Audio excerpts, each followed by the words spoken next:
Oh, my love, you startled me. Yeah, we finished the call about 5 or 10 minutes ago. No, don't come in. Um, well, uh, I'm looking at something I don't want you to see. Just give me a moment, okay? Okay, you can come in now. Sorry, I was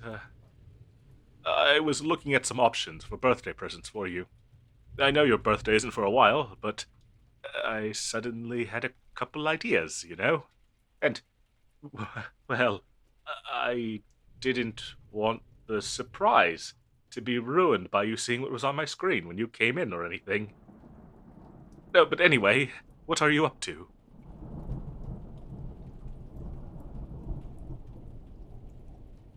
Oh, um, well, I'm done with all my meetings for today.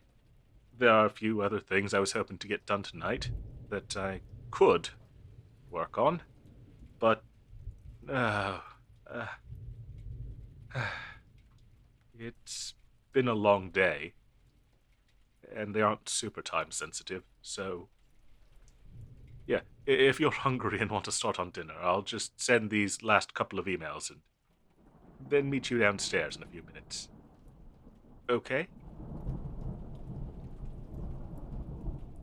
Yeah, it'll be okay. They don't have to be done until end of day tomorrow. Plus, I'm still waiting on Amanda to send me the detailed report from last week so that I can do the analysis anyway. I thought she did, but it turns out that she accidentally sent me the one from 2 weeks ago instead. And she's not in the domestic office, so by the time I realized she sent the wrong one, she'd already gone home for the night. So she won't be able to get it to me until the morning. Yeah, but I mean, I've done it plenty of times, so I get it. And I don't think I'll be able to get any of the other things done either. So, so it just makes sense to do them tomorrow. Hmm? So, anyway, I'll just send a couple emails and call it a night. Okay? Hmm? What do you mean? Why wouldn't I be okay? Oh, um, I mean, I'm fine. As I said, it's just been a long day. So that's probably why I seem a bit more low energy than usual. Um, not very. But still, go ahead and make all of it. It keeps well, so we can eat whatever leftovers there are tomorrow, and not even have to cook. I know we'd both appreciate that. Hmm?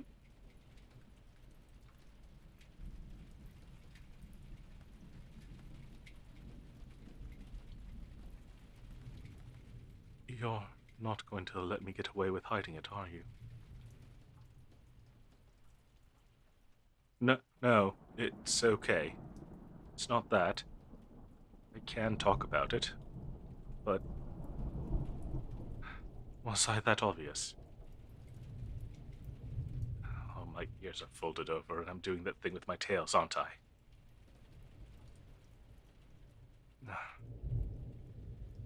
Thanks. I needed a hug.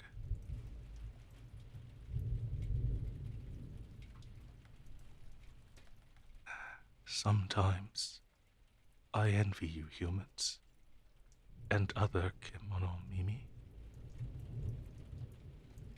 Mm, uh, oh, nothing. I didn't. Uh, Nothing's wrong with it, I guess. Just, I don't know. Sometimes it's a bit annoying that you can always read me better than I can read you, just because us Kitsune have much more obvious cues like that. Though it does feel really nice when you pet me there.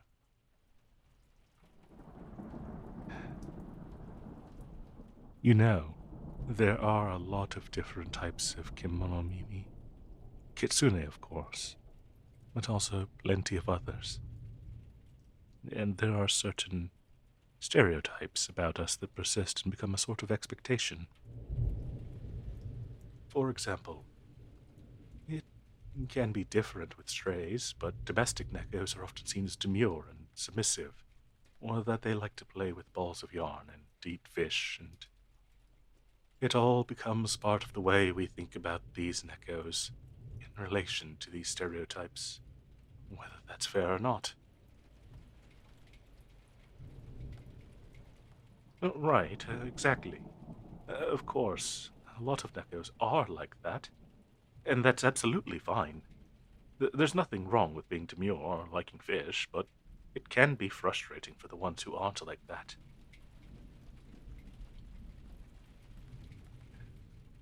You're right. And us Kitsune aren't necessarily directly affected by the Neko stereotypes, though there are certainly some similarities between us. For us, no, I promise it's fine. I'm just trying to figure out how I want to say it. Well, you know the stories about us Kitsune, right? Most of them are based on true stories, actually.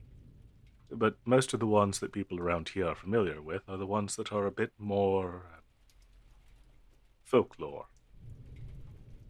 We're not rare, per se, but Kitsune have always been a minority here, and so a lot of the stories about us that are known here are either the stories brought back here after our culture's first contact, or they are genuinely stories from our folklore. Both sets of which are lacking in broad representation and nuance. Hmm. Though they've been embellished over time, of course. Kitsune are considered unique amongst kimono mimi for having multiple tails, and, well, many of us do. I mean, I have 3 of them.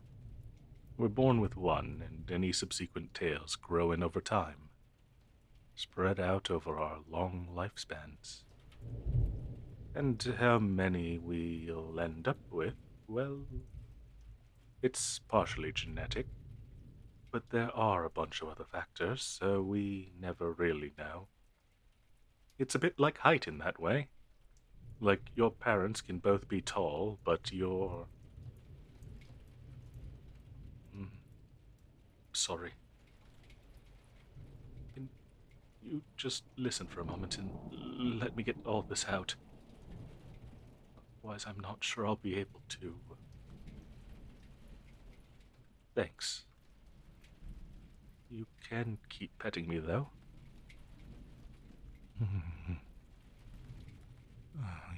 Yes. Just like that.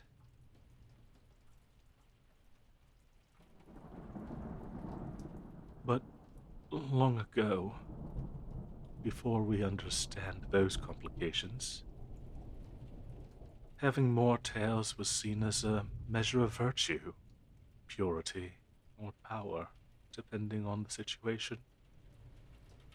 But it was always a mark of honor. So, having more tails, as many as 9, was a sign of being older, being an adult, being an elder in the tribe, with all of the wisdom and power that entails, which only served to perpetuate the ideas that more tails meant more important. A lot of revisionists have muddled the historical records by changing accounts or paintings, insisting that many of the major figures in our culture's history had 9 tails. 8, if they're being conservative about it. So even though we know now that the number of tails a kitsune has doesn't really matter, it's mostly just a marker of age, though again, many, most, even, Millennium Kitsune only have 4 or 5 tails. But it's so ingrained in our culture that we can't help but think it's true. And it's not just us. Those ideas about us are pervasive. Where do you think the phrases like Cloud 9 or Dress to the Nines come from? Yeah. Yeah. They're Celts from our mother tongue. Cloud 9 is referencing both the supposed wisdom of the nine-tailed kitsune and also how their tails are soft and fluffy like a cloud. Dress to the Nines is a shortening of Dress to the Nines likeness. Mm-hmm. It does. Except for the fact that there's nothing inherently special about the nine-tailed kitsune in that regard.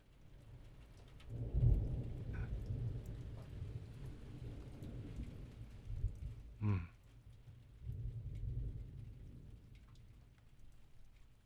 Oh. Right. It is actually relevant. Well, that video conference meeting I just had, it was me, the rest of my team, and our client and his assistant. We'd seen the initial services request on paper, but this was our first time talking to him. And this was the time for teasing out the details of what the contract would entail. For context, this client's request is fairly straightforward. The kind of thing we do all the time. But he's convinced that it's this huge special thing that no one could possibly ever understand, much less a three-tailed kitsune like me.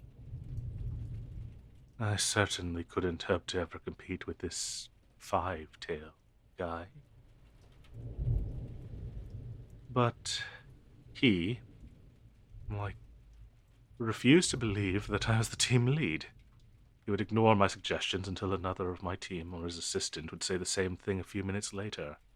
And, at least my team were supportive, and would usually say something like, maybe we could do X, Y, or Z, like Azaria mentioned earlier.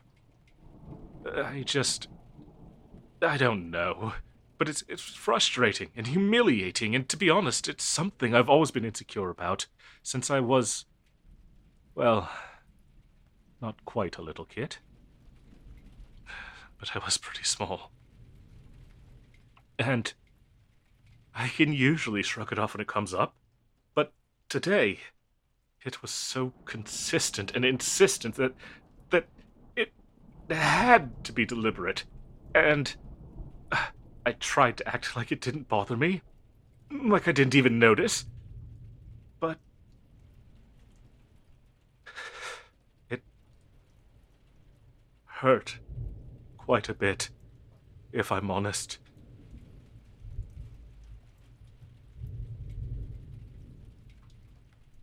It was, yeah. Yeah, I know. I just went on a ramble about how these expectations and stereotypes are nonsense, but the fact that I know doesn't mean that my subconscious emotions are going to care. And they didn't, really.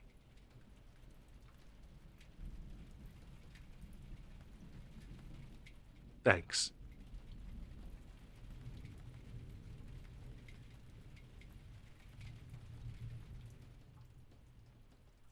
You do? You really like my tails?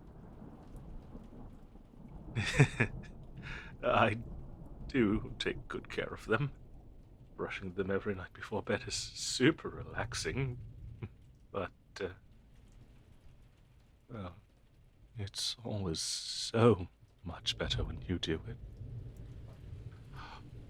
Ah, yes. Just like that.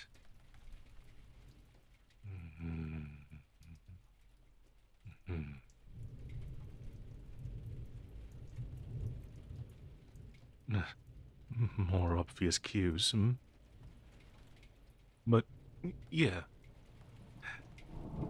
Thank you. Uh, uh, uh, thank you, sweetheart. You're always so nice and gentle and warm. And you're always willing to listen when I need to get things off my chest. Even if I tend to be pretty bad about asking you to.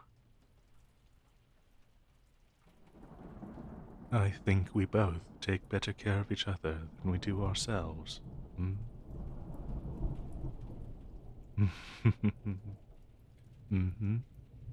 And I do love you for it, sweetheart. And other things, of course.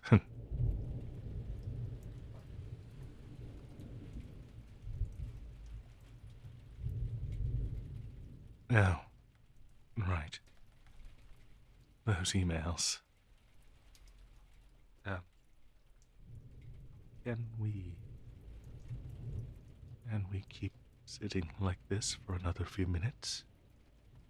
You're just so warm, and I'm just so comfortable in your lap like this.